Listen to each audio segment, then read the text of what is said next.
Shalom, senang menjumpai seluruh jemaat Abalef. Kita tetap bergairah sebelum memasuki akhir tahun ini. Pada bulan November kita akan bicara tentang bagaimana Tuhan punya rencana yang besar untuk keluarga-keluarga dan untuk generasi di mana kita berada. Saya sudah menyampaikan khotbah pada hari Minggu dengan tema Fight for your family. Berperang untuk keluargamu, berdiri untuk keluargamu. Kisah Nehemia menceritakan kepada kita bagaimana dan betapa pentingnya kita berdiri dan berperang untuk keluarga di mana kita berada. Dan ingat, yang berperang bukan hanya kita, Tuhan berperang bersama-sama dengan kita. Peperangan di abad 21 adalah peperangan yang ada di dalam keluarga. Dan bicara tentang pria dan wanita, anak-anak, generasi, bahkan juga hubungan satu dengan yang lain. Dan iblis selalu mau menghancurkan yang disebut dengan kata keluarga. Nah, hari ini saya mau ajak kita melihat seperti Abram. Abram dia melatih mendidik 318 orang yang lahir dalam rumahnya. Luar biasa. Abram dia menjadi gambaran seorang ayah, kepala keluarga bersama tentunya dengan istri dan anak-anaknya. Mereka menjadi pribadi-pribadi yang dikatakan terlatih, yaitu mereka berpengalaman, punya disiplin di dalamnya. Jadi ada nilai-nilai yang diajarkan dalam keluarga tersebut. Dan kita bisa menemukan bagaimana Abram pada waktu itu merebut kembali saudara keponakannya yang bernama Lot. Saudara, saya yakin keluarga yang teguh berpegang kepada kebenaran di dalam kasih, mereka pasti akan menjadi keluarga yang membawa kembali banyak orang kepada Kristus. Ada 3 hal yang kita harus hadapi dan inilah peperangan kita pada hari-hari ini. Dan saya mau ajak kita melihat dari kisah Nuh. Bagaimana Nuh menjadi pembawa berita kebenaran, menyiapkan bahtera pada waktu itu. Dan apa yang terjadi?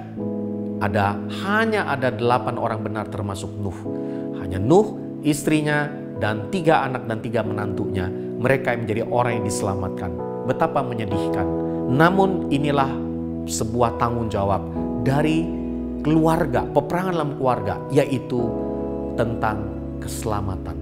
Apakah kita hari ini bertanggung jawab untuk keselamatan dalam keluarga kita?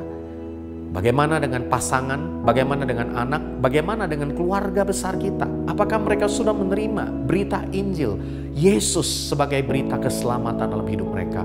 Mari saya mau ajak setiap saudara yang ada di Komsel, di komunitas, coba sharing pengalaman engkau menerima Yesus dan apakah keluargamu sudah menerima Yesus semuanya. Dan apa yang kau mau lakukan supaya mereka bisa mengenal keselamatan. Yang kedua, peperangan kedua yaitu bagaimana kita menjadi sebuah keluarga yang dikuduskan, mengalami yang disebut dengan hidup dalam kebenaran. Saya yakin kita rindu agar sungguh semua keluarga kita seperti kisah Ayub yang dikatakan dalam Ayub 1 ayat 5, setiap kali apabila pada hari-hari pesta telah berlalu, Ayub memanggil anak-anaknya dan keluarganya dan menguduskan mereka. Dan dikatakan ia mempersembahkan korban bakaran sebanyak jumlah dari mereka sekalian. Sebab pikir dari Ayub, mungkin anak-anakku sudah berbuat dosa dan telah mengutuki Allah di dalam hati mereka. Demikianlah dilakukan oleh Ayub senantiasa. Apakah kita sebagai keluarga muda sudah mengajar anak-anak kita untuk mengerti firman Tuhan, membaca firman Tuhan, hidup di dalam disiplin rohani? Ya, dan bagaimana kita juga yang sudah secara pribadi karena anak-anak sudah besar, kita masih terus menjadi sebuah teladan di dalam kehidupan berdoa, di dalam kehidupan kita membaca firman, dalam kehidupan yang menjadi contoh dan teladan kepada banyak orang. Saudara, ini peperangan yang kedua, bagaimana kita hidup dalam kebenaran, kita selalu dikuduskan oleh Tuhan. Dikuduskan artinya terpisah dengan dunia ini. Dan yang terakhir, saya ingin mengajak kita seperti Yosua, berkata dalam Yosua 24 ayat 15, tetapi aku dan seisi rumahku, kami akan beribadah kepada Tuhan. Kata beribadah di dalam terjemahan bahasa Inggris New King James Version yaitu to serve, to melayani. Jadi artinya bukan sekedar beribadah datang di hari Minggu, tapi melayani. Melayani artinya apa? Menyembah Tuhan yang hidup. Hidupnya beribadah hidup yang menjadi berkat kepada banyak orang. Saudara, saya rindu mengajak kita semua Mari kita mau satu keluarga melayani Tuhan. Bagaimana dan apa rencanamu?